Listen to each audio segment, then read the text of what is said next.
Welcome along to Thought Bubble Digital, the 2020 edition of Thought Bubble Festival. Here is Scary Stories. Are you afraid of the dark? We are going to be talking about horror in comics. Horror has pretty much been the foundation of the art form, pretty much from the foundation of it, from the very start. We're going to be talking about the craft of making horror comics, about the things that scare us in comics, and just a fun discussion about a very timely discussion. Halloween is just around the corner for us when we're recording this, and we've got a great bunch of people who are going to really dive into some of their favourite scary stories. We start with an introduction. We've got John Lees, who's joining us. Hello there, John. John is a comic writer from Glasgow in Scotland who exploded onto the landscape in 2014 with a hugely acclaimed And Then Emily Was Gone, followed by Oxymoron, The Loveliest Nightmare in 2015. His latest forays into the horror genre include the mind-bending thriller Mountainhead for IDW Publishing with artist Ryan Lee, which launched last year, and Hostel, illustrated by Dalibor Telejic, and I know I've crucified that word, and Lee Lowry. Hotel, yeah. We're also joined by Abigail Jill Harding, an artist of truly evocative style and rising star of this particular panel, with her introduction to the comics landscape in 2017, with her contribution to the shock value Galileo anthology from Hellbound. Ask for Mercy, her reteaming with writer Richard Starkings, is an action-packed fantasy horror series which showcases Abigail's evocative art style. Abigail, thank you very much indeed for joining us. Thank you for having me. No worries. Steve Foxe is the editor of the Department of Truth from Image Comics. He's also the writer of Night Train from TKO, an upcoming horror thriller graphic novel from Aftershock, a slasher-inspired project from Z2, and a number of horror comics for younger readers. Steve is also the acclaimed comics editor and co-creator, including the massively successful Razor Blades, the horror anthology, alongside writer James Tynan the fourth. Well, he's pointing to it there. I mean, you've done particularly well with the launch of that book. Let's be fair. Oh well, thank you. You know, it's a good moment. Absolutely.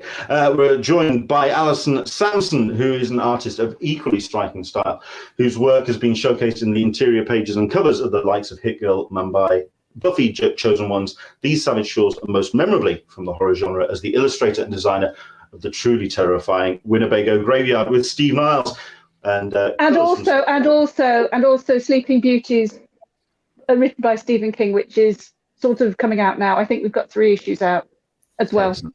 Indeed. And speaking of Steve Niles, we're also joined by the writer of the hugely successful horror classic 30 Days of Night, along with Criminal Macabre, Mystery Society, and Simon Dark for DC Comics, which sees a collected edition being celebrated and returning to shelves in 2021. Everyone, thank you very much indeed for joining us. So, scary stories. I think it's best to start with the way that we were introduced to horror comics, and I'm going to ask, going around the panel, what is the scariest panel or scariest single-issue comic you've ever read? What is the comic that absolutely scared you senseless? We'll start with Abigail. Away you go. The one that gave me nightmares when I read it, it was Junji Ito's Gaio, with the, I mean, considering what's going on now, but the fish coming out the oceans on those like by an engineered kind of spindly armatures, that actually gave me real nightmares. That did. I remember waking up, I was like, it was anxiety. The anxiety. One particular panel that I thought was really disturbing was the it was where you had the mist, but this massive amalgamation of bodies in this really big casket of like stilt little bioorganic little machine things, and they literally just like it's so grim. Like they actually are powered on like the decay of bodies. That's why they moved on. Like they started on the fish and then went on to the humans, and it was like, oh no, gosh, no, seriously though. Like I really admire and I really love Junji Ito's like the way he draws. It's just so, like, the paralysis face and the kind of bulging eyes. It's just such a distinct and classic, like, horror style, and very renowned. Yeah, it sticks with you. Yeah, it sounds like it, to be fair. Steve, Niles, the comic or single panel that absolutely sent you screaming off into the distance. I actually dug it out of my collection so I could just show it to you. But the cover for Creepy number 3. Oh, wow. I don't know if you remember this by Frank Frazetta. Yeah. And I was a little kid when this came out. I don't know why my parents bought it for me, but they did. And it's just absolutely terrible. Wow.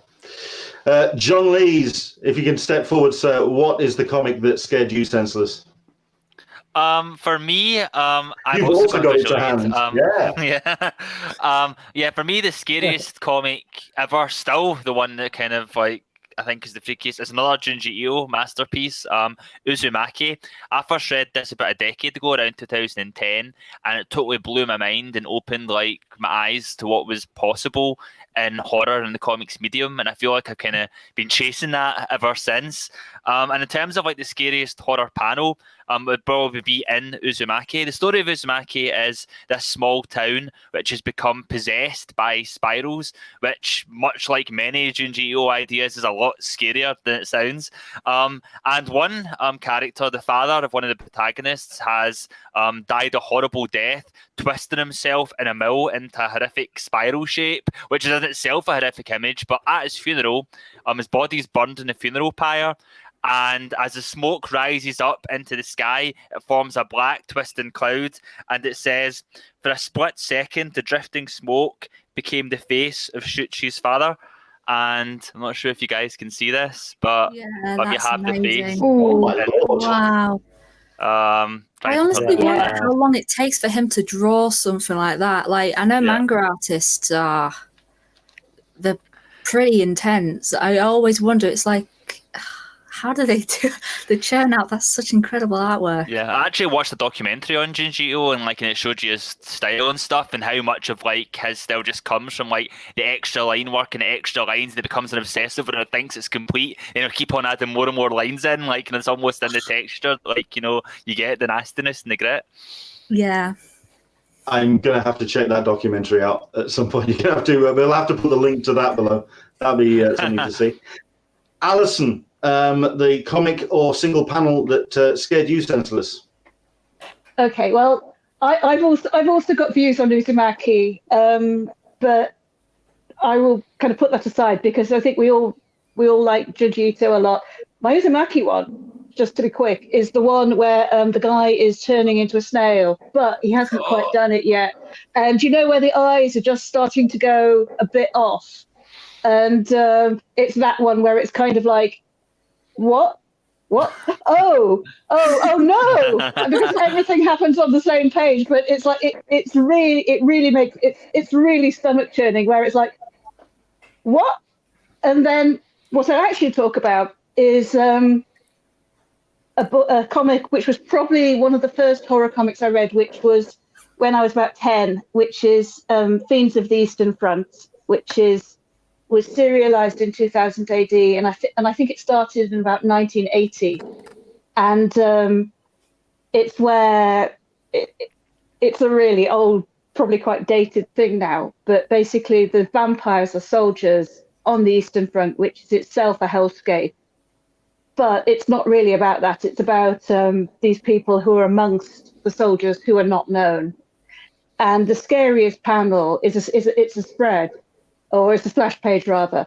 And the guy goes down to this basement to talk to an officer who he's working with, and it's all kind of quite mundane. And then when they're in the basement, the officer who he's with reveals himself as this really, really scary vampire. And it's a very dramatic page because of how the lighting's done, and also because Carlos Esguerra is drawing it. So it's this blobby, blotty, scratchy, quite dark image of this sort of person, and it has a real shock value. You turn the page and it's like, and I actually had to keep the comic outside the house. I used to keep it in the shed on my dad's farm, and I would go outside to read it. I couldn't touch it. I had to handle it really carefully, and I knew it was there, and I would periodically reread my old comics. And like as I say, it was like I hardly dared touch the comic. And you look back now, and you think, Nazi vampires. And it doesn't kind of sound scary, but at the time, it was like only 30 years after the war had finished. And actually, in the 1970s, I think we sort of tend to forget all this lot was a lot closer. And we were all absolutely terrified of war. We're brought up thinking we're going to get blown to bits by a nuclear bomb at any time. And so war actually featured a lot more in sort of horror at that time. And I was absolutely terrified of this comic. It took me, I reread it fairly recently, and it wasn't nearly as scary as I remember it. But at the time, I couldn't even touch the comic. Oh my God. Which is something, when we did Winnebago Graveyard, I was hoping to kind of move towards that, where it was actually so frightening you just couldn't touch, you actually physically couldn't touch it. I like that. And so that will be the one for me. I know it's quite an unusual example, but it's very, you should look it up. It's very impactful. Excellent stuff. And last but not least, Steve, the comic that put the willies up your set.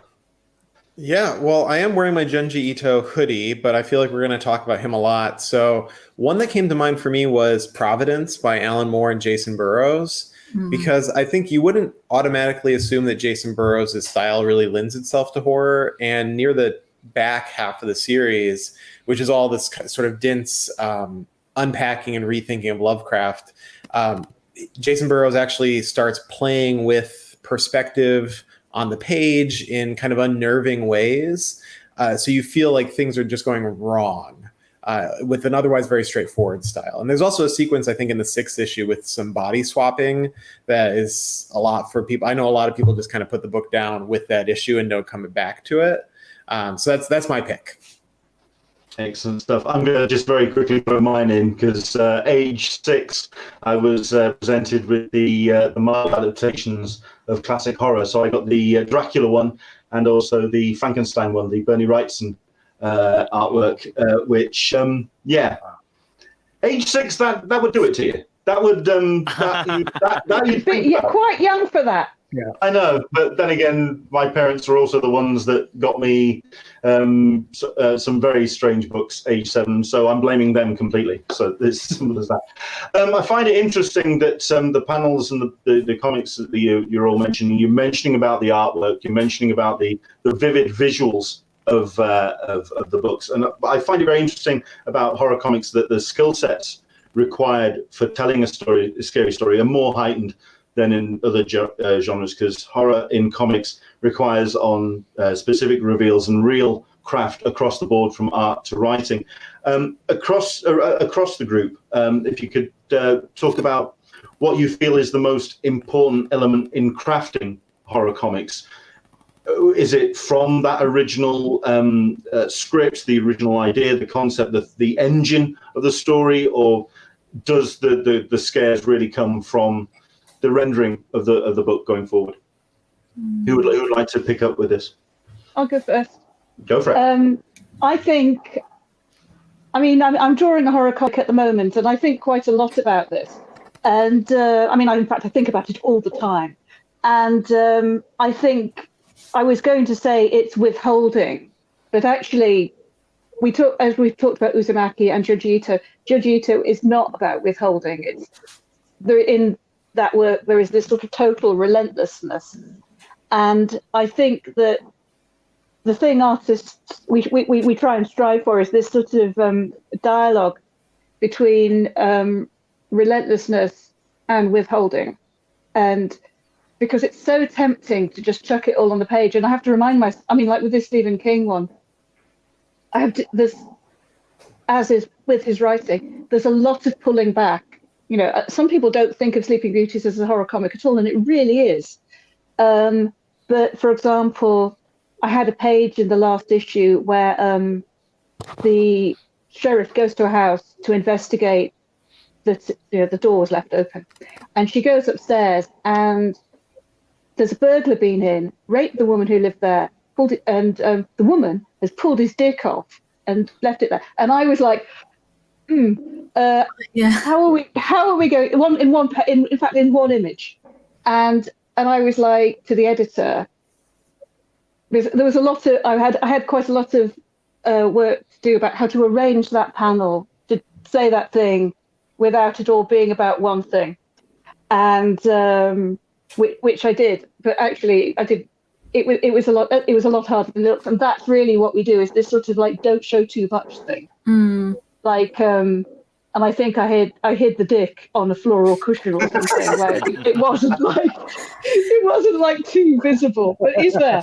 I had to show it, and so it's kind of like as I say, it was a very, very explicit page, because that wasn't the only thing I had to show. I had to show the guy who'd lost the dick as well, quite clearly, and people don't think I draw horror comics, and so as I say, it's relentlessness and withholding, and we think about that all the time.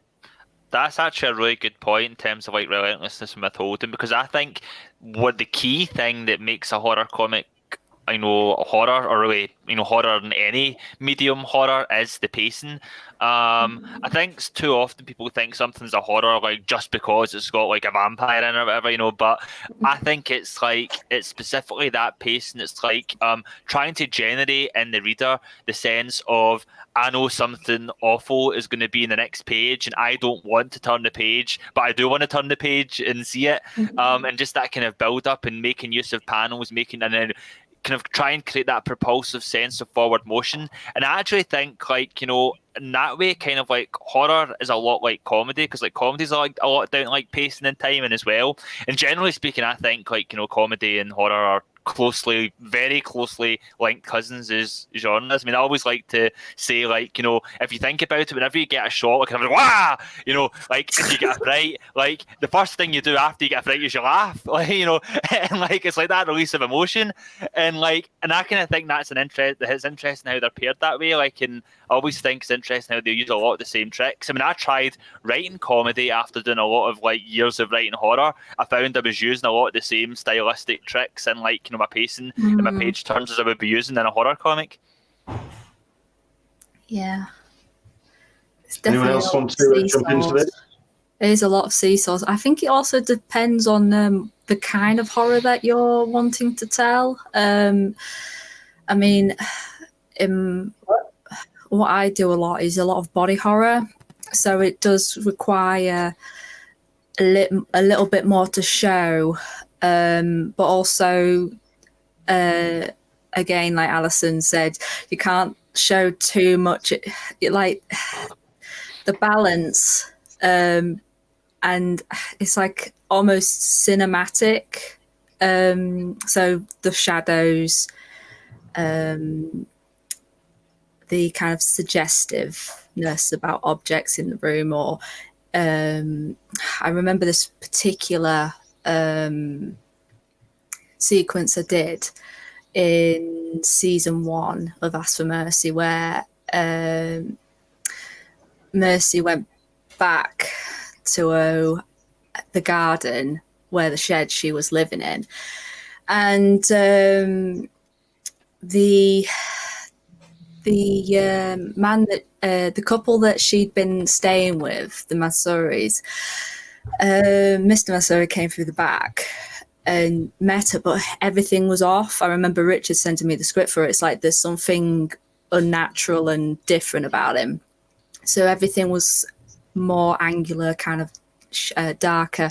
And I remember, because it was a crouch inside, I had to basically depict, but not too much, kind of the shredding of his body, but also in a way from Mercy's point of view. So there was a lot of dark shapes and dripping, lots of I had to let the ink do what it wanted to do, to keep that watery that wateriness, but also keeping the suspense and the big shock, because immediately after that was the big splash page of the Croach looming over Mercy. But even then, I work with quite vivid colours, so I think sometimes it depends on. I think it varies between artists really, and the kind of art direction they want to take it. Yeah. That's fine. Steve, Niles, any thoughts on certainly with the way that comics are presented as the craft of telling a story through comics, the page reveal, how much you show on page. What do you feel is the most important aspect and element of crafting a good horror comic? The most important thing about drafting comics, horror comics, for me, I mean, it's the same with every comic, but it really works with horror, is really establishing the characters, likable characters. You hate them, you love them, whatever, because then when you start killing them off, it's actually, you're actually frightened of something. So for me, that's always what I spend a lot of time on. With Winnebago Graveyard, I did it, getting the intro to the characters as interesting as possible. And then kill them. And then kill them. Or not. Or not. That is a good point, because establishing likable characters or ones that, because I remember Richard saying to me, like, the characters talk a lot, and it's kind of, but it means that the characters are becoming more interesting, and their stories are literally being written almost ahead of the story, if you get what I mean. It's almost like you just got to kind of shape. Well, I think with how it has been with us anyway, because it's like I always think about the emotional side with the characters, and it's like their fears and their losses. But absolutely agree in terms of like if you care about what it's so easy, like, sometimes to have horror just be an emotionally disconnecting thing where you're sitting back and thinking, oh, I'm going to see all these horrible things happen to these people. But if you can get it where you actually care about these characters and you like them, then like it's genuinely upsetting, like when like bad things start happening. I think Stephen King is particularly good at that kind of thing, where like, he'll craft a story which almost feels like a drama, and you can just happily watch these characters go on about their regular lives, but there's this monster coming in the distance about to interrupt everything and like start killing everybody.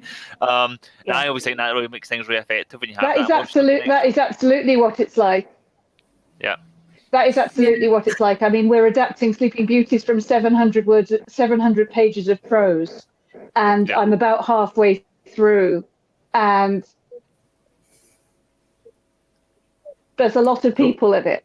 I don't really want to kind of give the game away about what's going on, but like there's an awful lot of introduction, and there's something like 25 separate named characters per issue. Wow. Which is in 20 pages in an issue. Yeah, and that isn't even all of them. That's just the ones they've selected for the issue. And no, there's an awful lot of people stuff going on. This is like more of a general question than a horror question, Alison, but like, if you've got 25 different characters, is it challenging trying to like make each one visually distinctive, like, to make sure they all feel and stand out in their own way? Alison's just yes. Bit of a slap in. I think that's probably one of the challenges as well. Comes down her face. It's like, I think that's one of the challenges as well. I think that's probably the challenge as well of adapting a Stephen King work, where he does just populate his world so densely when you have that many characters. When in my introduction, I said that horror comics really have been, from the start of the art form, they've been right there at the very beginning. They pretty much were up there with the kids' comics, and they came in at the same time. Indeed, they have instigated every major revolution when it comes to comics, from my mind, in the art form, with the formation of the Comics Code Authority with each era of a groundbreaking horror comic. It's when you get a resurgence in the art form. I'm really curious, though, why perhaps they are still not given as much of the mainstream recognition and market support they deserve, considering that they have been literally the framework from the beginning. What's everyone's thoughts on the fact that you don't see too much support when it comes to horror comics in the mainstream? I was a little surprised to see the question, because maybe my angle on things is skewed, but I feel like there actually is a lot of both on the ground support and publisher support when it comes to horror right now. Obviously, it hasn't always been the case, but when you look at like Boom, one of its biggest titles is Something is Killing the Children. You look at Aftershock, and they have Garth Ennis doing horror comics. They have all sorts of Zach Thompson and Lonnie Nadler doing horror comics. Vault is doing horror comics. One of the most successful Marvel comics right now is Immortal Hulk, which is just straight up a horror comic. And DC just finished doing a Joe Hill imprint. They've got the Sandman Universe books. So I feel like there is actually a lot of support behind horror comics right now. And one of the reasons I think publishers are willing to take a chance on them is that horror comics and horror fans almost transcend imprints and transcend publishers. Like, you may not consider yourself a fan of Aftershock comics, but if someone puts out a horror comic there that looks interesting because you like body horror or because you like cosmic horror, if you're a horror fan, you may be willing to take a chance on that when the same publisher putting out a sci-fi book or a superhero book is not really going to ping your radar. And even something like Department of Truth is not only a horror series. It's a conspiracy thriller, but we had such a massive launch with a lot of Image support, and part of that was the horror audience seeing our Star-Faced Man character, who's kind of a satanic panic thing, and queuing into those elements. So I think as much as we tend to think of horror as kind of this ghettoized genre, it really does have a nonstop stream of support, and has for a long time. It's almost akin to superheroes in the movie realm, where a lot of superhero fans are like, oh, we're downtrodden and people don't pay attention to it. Well, but you have the most successful movies around. So it's that almost faux niche element of something. I think Steve makes a really I great do. point. Sorry. On you go, Alison. Okay, I was quickly saying, I do think though that it does have the support, and that is there, but it's also not easy. I think it's the least easy thing. It's not pink. It's not smooth. It's about pain. It's about scary. Not always clear what's going on. Mine has what I just said earlier in it. This is not always everybody's cup of tea, and personally, I mean, I will just go with that.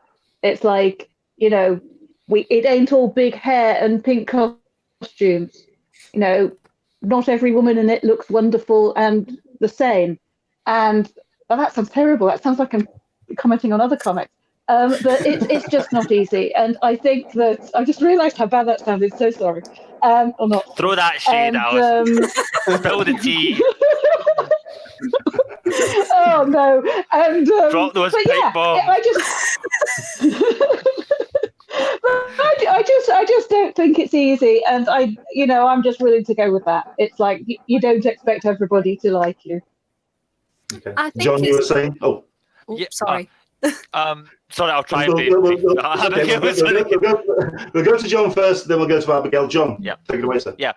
I was just saying that Steve makes a really great point about like horror in comics being much more accepted than you might think, and I think much more so than in other mediums. I think especially in comics, horror has really had a kind of prominence and respect. I mean, in terms of, I think you're far more likely to see a great horror comic get nominated for an Eisner than you're likely to see a great horror movie get nominated for an Oscar. And I also feel as well, and it's also that thing that when you have a great horror comic. People don't call it elevated horror or say it transcends like the horror genre because it's good.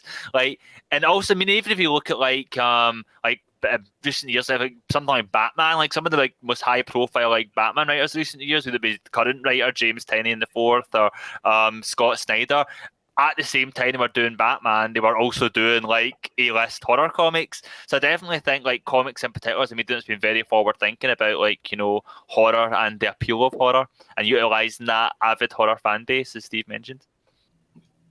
Abigail? Yeah, I was going to I would compare, I'm going to put it in a visual aspect here. I kind of compare them to roller coasters. People love to read them for the thrill, the excitement of almost, and also the feeling of the unknown. I think that's why Lovecraft and folk horror is really researched in the last few years. But just the idea of you can have really challenging and in a way sometimes really quite disturbing, not even just visually but conceptual in the idea or even in the plot, in possibly like in sci-fi or perhaps you know, generally more superhero or more like the more mainstreams. I would probably say you could be a bit more, you could take things a bit step further, more challenging concepts a little bit. But even then, like when we mentioned about the Immortal Hulk, that's they've added the horror element into a really popular character title. Like it just like it's just one of those genres that just works.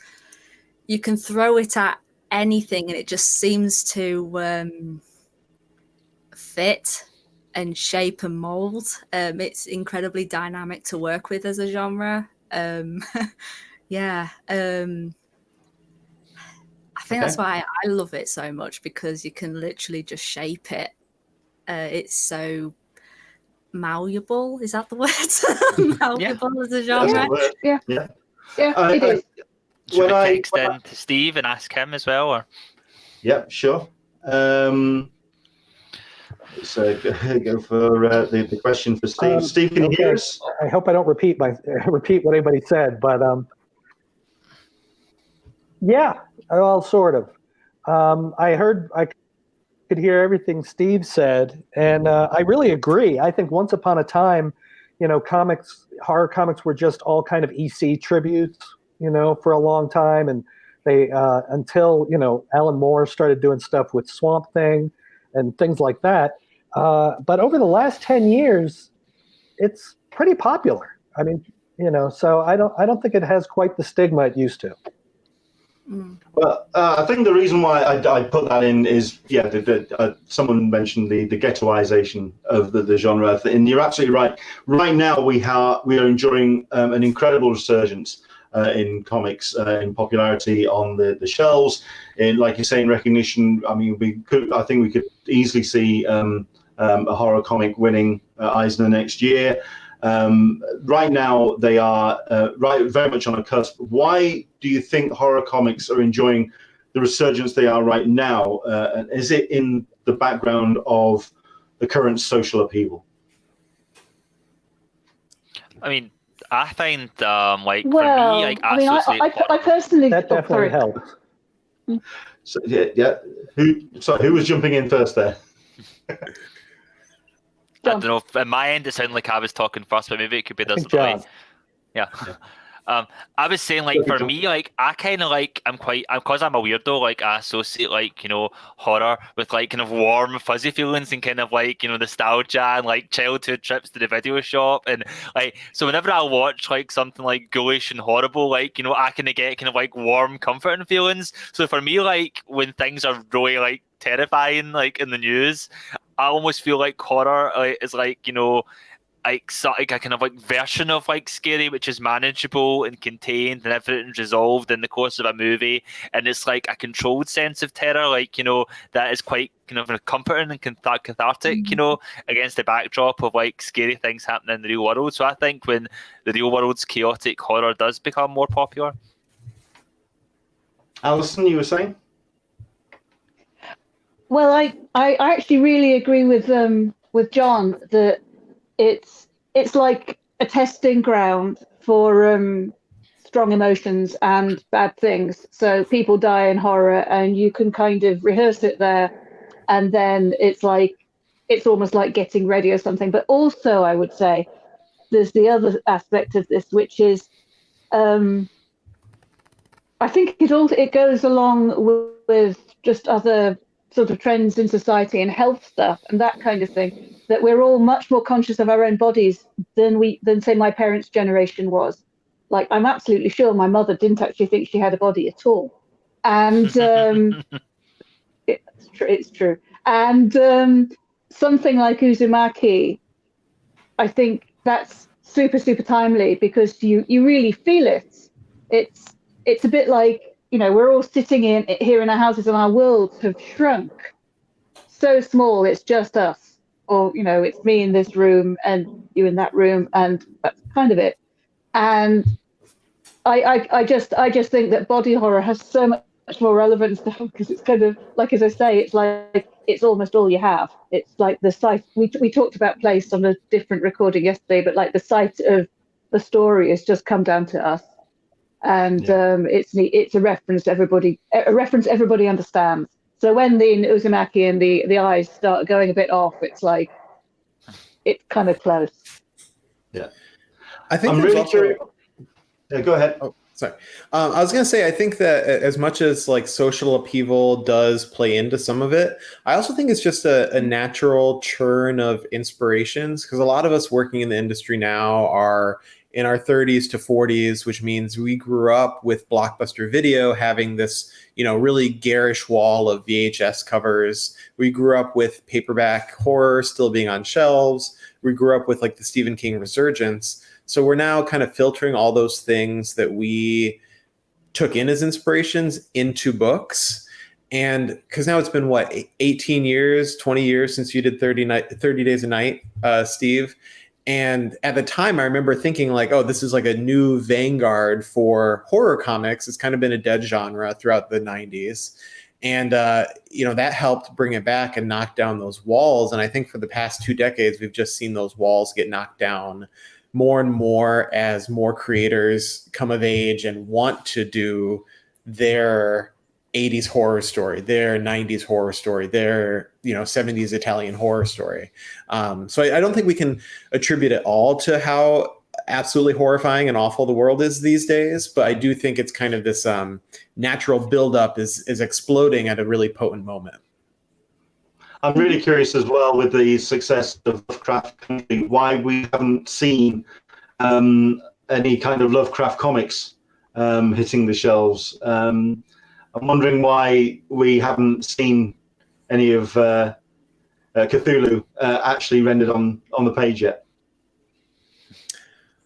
Well, we have seen some, right? We have Go Tanabe is doing manga adaptations of Lovecraft. Those are coming across with Dark Horse right now. And I.N.J. Culberd has done some amazing adaptations from Self-Made Hero. I think also Lovecraft is hard to adapt visually, because a lot of the stuff we rely on now is so played out. Like, you don't see Cthulhu, you see Cthulhu and you think, oh, tentacles. Like, you don't see Cthulhu and think, I can't process this, I'm going insane. So I think it's up to creators to find that spin that is fresh enough to still be scary and interesting. Otherwise, it's kind of played out. I do feel now I should give a special shout out to a publisher, Comics Tribe, who do the C is for Cthulhu alphabet book, which is adorable.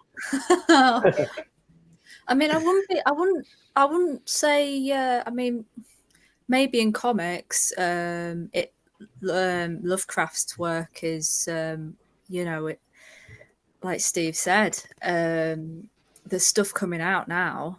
But it's like, even in the game industry, you have Lovecraft's, or the concept of Lovecraft has been adapted in quite well to the point where you have a game that is become a classic and critically acclaimed. Can I say it? Am I allowed to say it? Go for it. Yes, go on. FromSoft's Bloodborne. Yeah.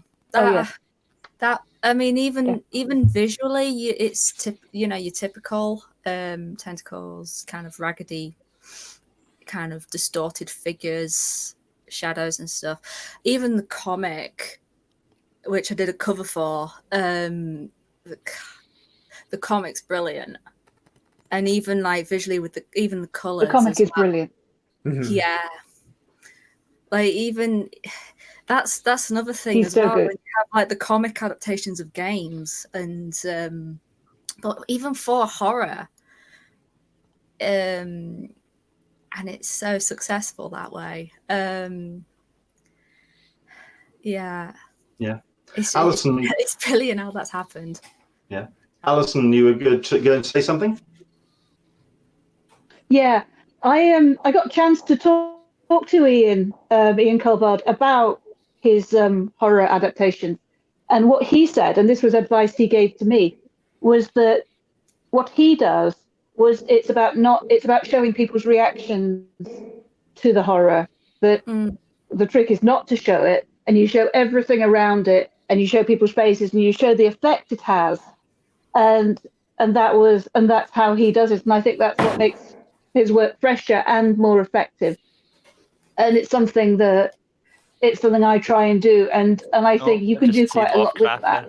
Yeah. Yeah, this is an omnibus. If you're a Lovecraft fan and you haven't read Culbert's editions of the work, he does do a really brilliant job. And with a style that you wouldn't necessarily look at Culbert's work and say, oh, he should do horror. But it just works brilliantly. And there's this great, huge hardcover of it now. He also did The King in Yellow, which is not Lovecraft. And I was going to say real quickly, I think sometimes we use Lovecraft as shorthand for cosmic horror. And especially with Lovecraft Country, there's been this reckoning of his bigotry, his racism.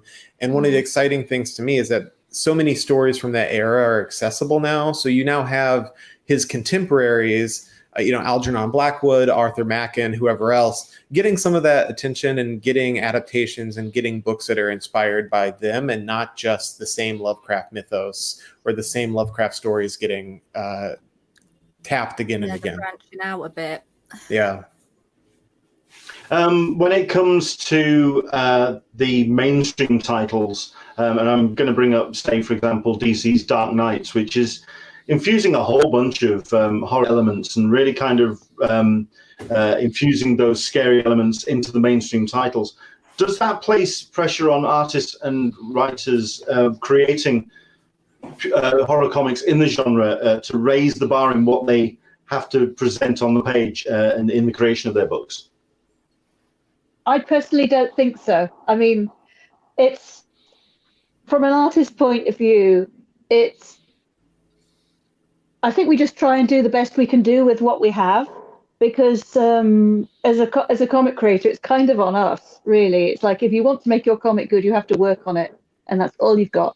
And what everyone else is doing is great, but it's another part of the big old sea of comics. And probably, if I was going to think about influences or anything else, it as interesting as DC is, and I did get Plunge. I don't buy a lot of comics, but Plunge was one that I did get with Stuart Immonen's art. Stuart Immonen drawing horror, fantastic.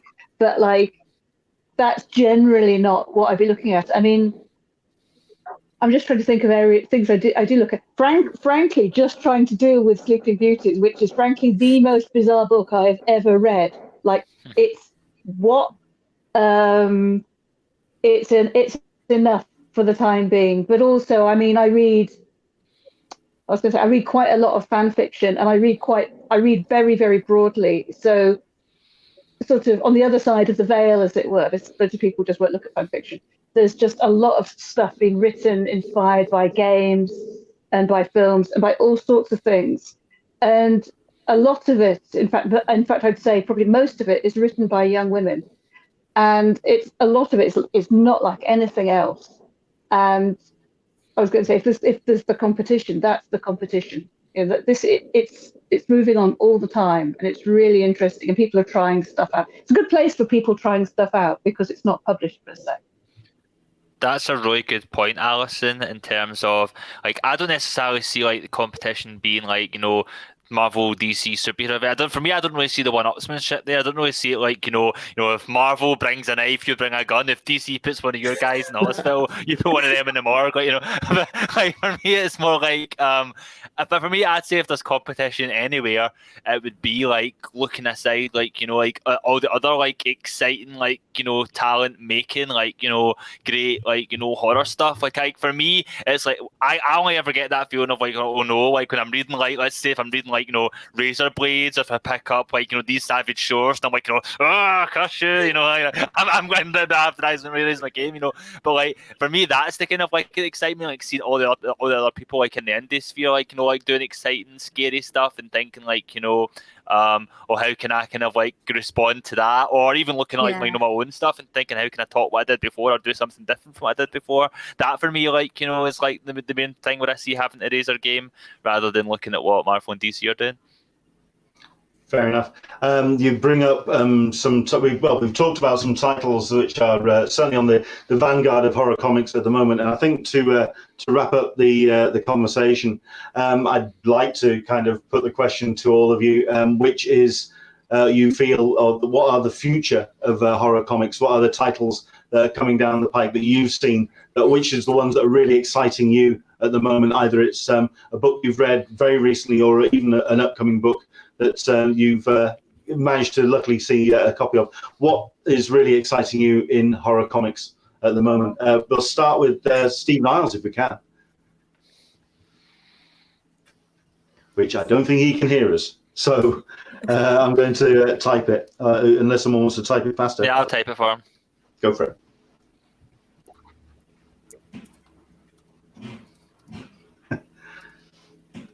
Nice. Like I have someone in mind. I'm just going to say it gives everyone else a bit more time to think about it. Yeah. Yeah, it's not that easy a question because it's like I don't necessarily know that much. Go for it, Steve. I've been reading a lot of Cullen Bunn stuff lately, and I've been really enjoying that. And I actually went and checked out Immortal Hulk and was really pleasantly surprised. I actually really am enjoying that series. Excellent stuff. Alison, a comic that's really kind of on your radar at the moment? Probably it's something like Razorblade. I mean, not to be sucky up here or anything, but it's something like Razorblade as an anthology. Sorry, No, as an I like anthology it. because I think probably it would be a good place. It would be a good place for experimentation. And I think if James can do the Department of Truth as this sort of front of house big thing, then what gets curated? Because that's a really, really good idea. And it's incredibly timely. It's really interestingly done. And what might occur in the pages of Razorblades? I mean, I think it's a big old question mark. I just think encouraging horror to go off in all different directions and having a place for experimentation, which I would hope it is. If he's got the guts to put everything on the Department of Truth, which is unusual, to say the least. If he's got the guts to put his money on that, and he's got the guts to put his money on Razorblades, then Razorblades should be pushing the envelope in terms of what can be done. And I'm into that. Cool. And I hope other people will be too. Well, speaking of Razorblades, we'll ask Steve next. The future of horror for you, sir. Well, thank you, Alison. I mean, we certainly hope we can live up to that in Razorblades. And I mean, I don't want to give the cop-out answer of saying the thing I work on, but I am really excited to see one of our inspirations for Razorblades was Taboo, Steve Bissett's anthology in the late 80s and early 90s. And part of what was exciting about Taboo was creators started stories there and did other things with them other places, most famously From Hell, but also Charles Byrne did kind of like a proto Black Hole there. So I think what's exciting to me is like what Allison was talking about is these proving grounds like Razor Blades or Corridor, which is another anthology that's on Kickstarter right now. Seeing what creators try out in spaces like that and then expand elsewhere. And I know Jenna Cha and Lonnie Nadler are doing that with a short they did for Razor Blades. I know Zach Thompson and Jen Hickman are doing that with a short they did for us. So being able to be that sort of think tank or test site is exciting to me. Also, it takes up so much time to put this together that I am mostly reading things that are going into the book, so I don't feel too guilty about giving that answer. Fair enough. Abigail, what is the comics that's kind of really scaring you moving forward? Well, I'd have to say everything with what Alison said about the Department of Truth, because that just, it's like, wow. I'd also, everything that Ram's doing at the moment, like, I'm not even joking. I always question him, like, how do you find these people? Because it has, like, these artists that are coming up, and you're just absolutely incredible. Like, the recent one he did, Blue and Green. That visually reminds me of, I think, because I think I have it, Sinkovich's, I think it was his Stray Toasters. I have the Hendrix book, and just the really kind of the neon colors, but just the way the lighting with the pencil and stuff, but just the way the panels are laid out as well, so artistically so clever, but also so jarring and so distorted to the mind that it's got that horror kind of warping of perception, and with music as well. And it really does, it shows how horror just literally can fit into anything with any sort of any sort of plot, any sort of backdrop. It, just like, I was not expecting music, jazz at all.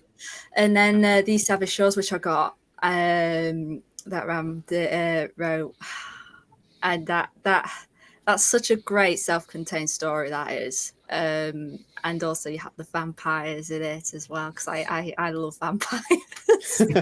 I love vampires. But it's so refreshing to see. It's just exciting. It's just exciting to see what the art teams Ram, it's just, just those art teams with, it's just amazing. He's got brilliant teams. I don't know how he finds these people, but they're incredible. Excellent. And last but not least, John, the future of horror comics. He's got really great taste. Yeah. Well, obviously, I'll join in like the chorus saying Department of Truth, like in terms of I read that and immediately thought this is going to be something really special, and it's like a book that makes, it's not just scary, it makes me anxious, like reading it, like anxious, like how much it resonates. But to try and mention something a bit different, so not everybody's saying the same thing, I'll mention a book that's coming out in a couple of weeks. It's a comic from IDW called Sea of Sorrows, from Rich Douek, Alex Cormack, and Justin Birch, I believe, is the letter. And it is a follow-up to the same creative team did a book last year called Road of Bones, which I think was one of the most underrated comics that came out. I thought it was terrifying, about escapees from a Russian gulag who resorted to cannibalism out in the wilderness. It was terrifying. It was great. Sea of Sorrows is ostensibly a spiritual sequel to that, but it's a totally different beast when you read it. Like, where Road of Bones was kind of frenetic and fast-paced and kind of frantic, this is like really slow boil and sinister and insidious the way it digs into your skin. Basically, it's a crew on a submarine, or not a submarine, a shipping vessel, and like it's all about this siren that's out in the waters that's like casting a malign influence on them, but the siren's barely visible, so it's all basically all just manifests itself as these people who are tormented by their traumatic pasts in the war and their petty vendettas against each other and start turning on each other. And obviously I'm a massive fan of Alex Cormack. Like, he did Sync with me, and he's doing another comic that we've got coming up. So I generally just like imagine like my comics as drawn by Alex Cormack. He's like one of like the best artists working in the game, and this is some of his most sophisticated work. The stuff he does with shadows and with facial expressions, it's just such a real sinister piece of work, and I think it's going to be something really special. And if you're into horror comics at all, it's coming out next month at some point, mid-November, or it'll be this month by the time you listen to this, so it might even be out now. Like, I'm speaking to you from the past, go to your comic shop and get Steve Sorrow's issue 1. You won't regret it. Well, I mean, it's exciting to see that. I mean, we've talked about the resurgence and the vanguard of horror comics at the moment, and some great suggestions of books moving forward and creators moving forward as well. I find it also interesting that we've had a 45-minute discussion about horror comics, and not once have the words "The Walking Dead" come into conversation. I find that interesting. One of the most popular titles of the last 10, 15 years, and we didn't mention it once. But there we go. I suppose the question. Was that comic book? Yeah. I mean, the question I could leave on, I suppose, is whether anyone actually considers it a horror comic. But there we go. Right, it's been a pleasure talking scary stories with everybody. I'd like to thank John Lees. I'd like to thank Steve Niles. I'd like to thank Abigail Harding. I'd like to thank Allison Samson. I'd like to thank Steve Foxe. This has been a presentation as part of Thought Bubble Digital. Go and check out the rest of the panels. It's safe to say that what Thought Bubble are doing with this virtual event this year is something pretty special. From all of us to all of you, stay scared, and we'll see you on the other side.